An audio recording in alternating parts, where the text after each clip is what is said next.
This is 12-gauge investigative, a body at a truck stop, blood in a bag, a trucker with a story far darker than the open road. Bruce Mendenhall, a former long-haul driver, now convicted of 3 murders, and suspected in many more across the American interstate. His victims? Women, often vulnerable, often invisible, left behind at truck stops from Tennessee to Indiana, and maybe farther. He was caught by a sharp-eyed detective, but his crimes span states and years. He is now known as the truck stop serial killer. In 2007, Nashville police found the body of 25-year-old Sarah Nicole Hulbert at a TA truck stop. She'd been shot. Investigators approached Mendenhall's truck. What they found inside was chilling: blood, soaked clothing, women's shoes, a kill kit. He was arrested on the spot. But then came the twist. He confessed. 2 more. More women, more states, more murder.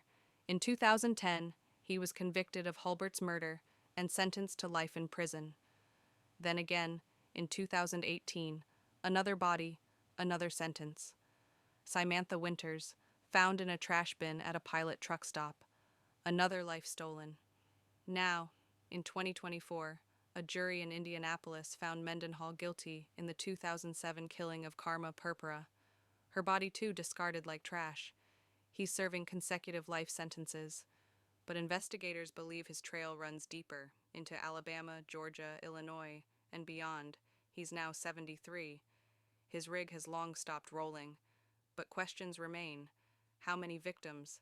How many families without answers? This is the story of a killer who used America's highways as his hunting ground. This is 12-gauge investigative. Stay tuned, subscribe, and never stop asking questions. This is 12-gauge investigative. Defendant Bruce D. Mendenhall was indicted by the Davidson County Grand Jury for first-degree premeditated murder, and he was convicted as charged following a jury trial. The trial court sentenced defendant to life in prison. Defendant appeals his conviction and sentence and submits the following issues for our review. 1.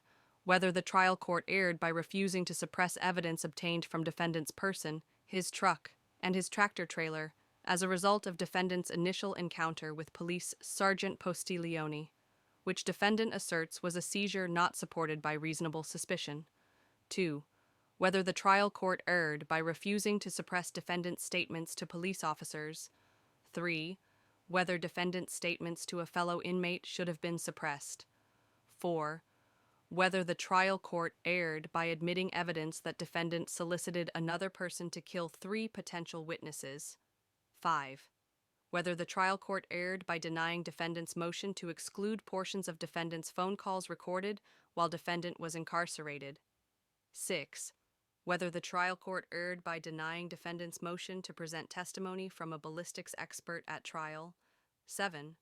Whether the trial court erred by admitting into evidence items recovered from defendant's truck. 8. Whether the trial court erred by admitting into evidence photographs of the victim's body. 9. Whether the evidence is sufficient to support defendant's conviction. And 10. Whether the trial court erred by ordering defendant's sentence to run consecutively to a previously imposed sentence.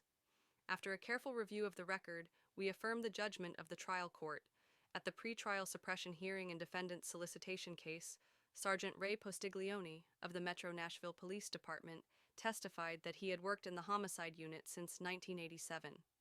He was the supervisor of the investigation of Sarah Hulbert's murder.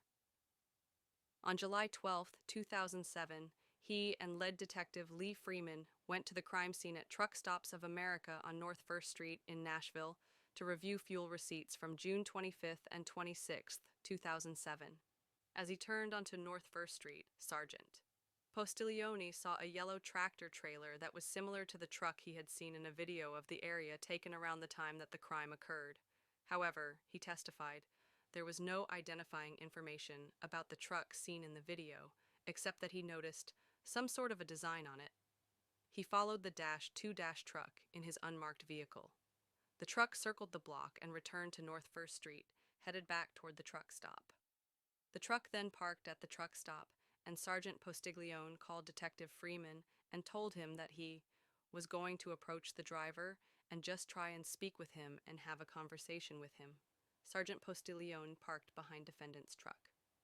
When Sergeant Postiglione got out of his vehicle, he saw the curtains on the driver's side immediately close. He then approached the driver's side and knocked on the door, but there was no response. He knocked again, and the curtain opened and defendant was looking down at him.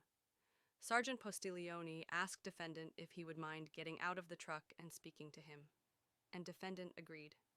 Sergeant Postiglione identified himself and showed defendant his badge. Sergeant Postiglione testified that he and defendant had a casual conversation.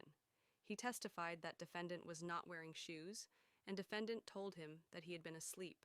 Sergeant Postiglione asked defendant for identification, and defendant produced his Illinois driver's license. Defendant stated that the last time he had been to Nashville was in May 2007. Sergeant Postiglione noticed a few drops of blood on the driver's side door and what appeared to be blood on defendant's left thumb. He asked defendant if he would submit a DNA sample, and defendant consented. Sergeant Postiglione asked if he could look inside defendant's truck. Defendant asked Sergeant Postiglione if he was going to tear the truck up. When Sergeant Postiglione answered that he would not, defendant motioned with his hand to go ahead. Sergeant Postiglione asked Detective Freeman for a consent to search form. Detective Freeman went to his car and brought back a consent to search form and a DNA consent form. The DNA consent form shows that Sergeant Postiglione signed the form at 10:20 a.m., and defendant also signed the form. Sergeant Postiglione testified that he saw defendant sign the form before Detective Freeman collected a DNA sample from defendant. Defendant also signed a consent to search form, which was noted to have been filled out at 10:25 a.m.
This is 12 Gauge Investigative.